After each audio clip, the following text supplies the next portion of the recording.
घोटाळे त्यांनी कसे कृषी मंत्री असताना केलेले आहेत त्याचे पुरावे सादर केले. त्यांचं म्हणणं असं आहे की या सगळ्या घोटाळ्यामुळे त्यांना मंत्री पदावर राहता येणार नाही, त्यांनी राजीनामा द्यायची मागणी केली. तर तुमची भूमिका काय असणार आहे, कारण ते तुमच्या केसच्या संबंधित त्यांचे जे संबंधित लोक ते तुमच्या केसच्या संबंधित आहेत. आता माझी भूमिका स्पष्ट आहे.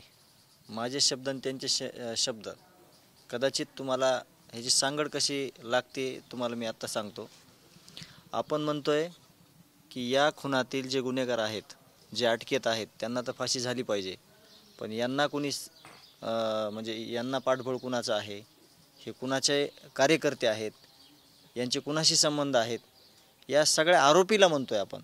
जे निर्दोष आहेत त्यांना नाही, आरोपीला फाशीची शिक्षा झाली पाहिजे, आम्हाला न्याय मिळाला पाहिजे. त्याच भूमिकेमध्ये हे जे अंजलीताई दमनिया यांनी आत्ता आरोप केलेले आहेत तर त्याचे पुरावे दिलेले आहेत, तर ते पण न्याय मागत आहेत ना. ते पण ते पुरावे दिलेत, त्याच्यावर जी कारवाई आहे, जर कोणी दोषी असेल त्याच्यात तर त्याच्यावरच कारवाई होणार आहे ना. निर्दोष लोकांवर कारवाई करा असं कोण म्हणत नाही आहे. ना काही लोकप्रतिनिधी करतात, ना की सामाजिक कार्यकर्ते करतात किंवा आम्ही करतोय.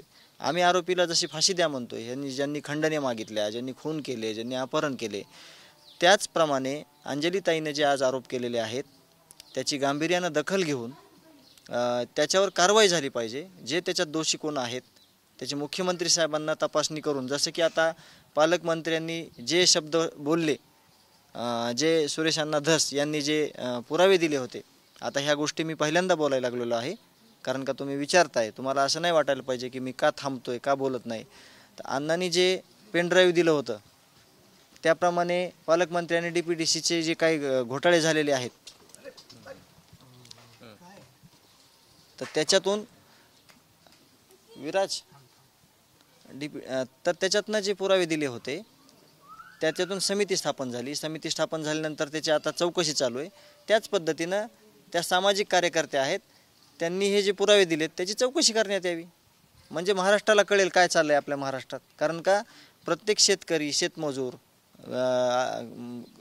म्हणजे कुठलाही घटक समाजातला, यांच्यासाठी जे सरकार धोरणं राबवतं आहे त्याच्यात मी पण एक शेतकरी आहे, तर यांची काय भूमिका असली पाहिजे, काय हे नेमकं प्रकरण आहे, याची माहिती समाजासमोर आली पाहिजे. त्यांचं जे मुख्य मागणी आहे की त्यांनी मंत्रिपदावर ते राहू नये किंवा त्यांनी राजीनामा द्यावा अशी त्यांची थेट मागणी, त्याच्याबद्दल तुम्हाला काय वाटतं? हां ठीक आहे. मला त्याच्याबद्दल बोलताना जे आपल्या जिल्ह्यातले, राज्यातले जे लोकप्रतिनिधी आहेत, ज्या सामाजिक कार्यकर्ते आहेत, त्यांचा विचार गांभीर्यानं मुख्यमंत्री साहेबांना करून पुढील कारवाई केली पाहिजे असं माझं देखील मत आहे. म्हणजे तुमचं पण म्हणणं आहे की त्यांनी मंत्री राहिलं नाही पाहिजे? मला ते नाही म्हणायचं.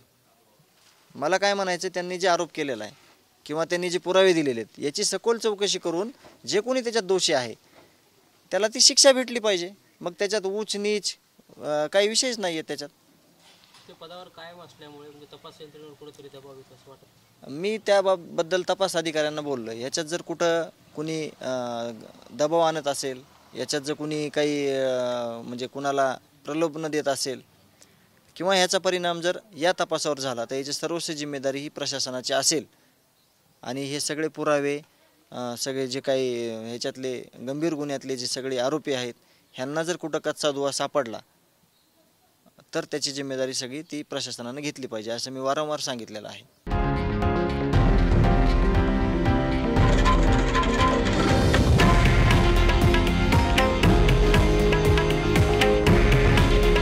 हे आहे देशातील नंबर 1 न्यूज नेटवर्क आणि आपण पाहत आहात TV9 मराठी. काळजी तुमची, हित महाराष्ट्राचं.